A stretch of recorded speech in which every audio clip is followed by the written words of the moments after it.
سأل سائل بعذاب واقع للكافرين ليس له دافع من الله ذي المعارج تعرج الملائكة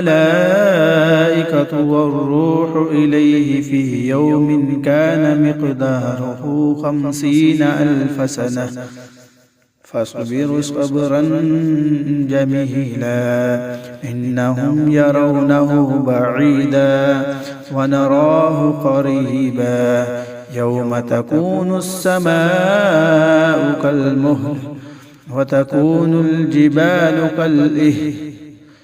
ولا يسأل حميم حميما يبصرونهم يود المجرم لو يفتدي من عذاب يوم ببنيه وصاحبته وأخيه وفصيلته التي تؤويه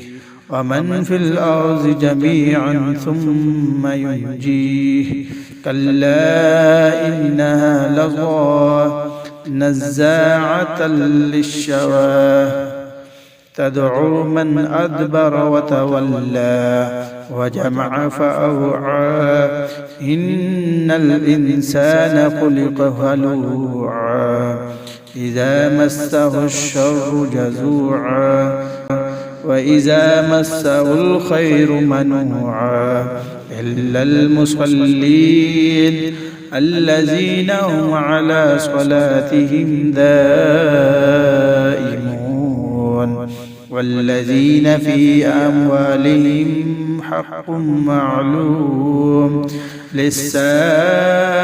والمحروم والذين يصدقون بيوم الدين والذين هم من عذاب ربهم مشفقون إن عذاب ربهم غير مأمون والذين هم لفروجهم حافظون إلا على أزواجهم أو ما ملكت أيمانهم فإنهم غير ملومين فمن ابتغى وراء ذلك فأولئك هم العادون والذين هم لأماناتهم وعهدهم راعون والذين هم بشهاداتهم قائمون والذين هم على صلاتهم يحافظون أولئك في جنات مكرمون فما للذين كفروا قبلك مهطعين عن اليمين وعن الشمال عزين أيطمع كل امرئ منهم أن يدخل جنة نعيم كلا إنا خلقناهم مما يعلمون فلا أقسم برب المشارق والمغارب إنا لقادرون على أن نبدل خيرا منهم وما نحن بمسبوقين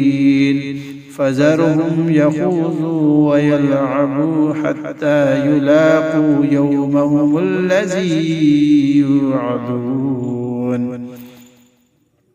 يوم يخرجون من الأجداث سراعا كأنهم إلى نصب يوفضون خاشعة أبصارهم ترهقهم ذلة ذلك اليوم الذي كانوا يوعدون.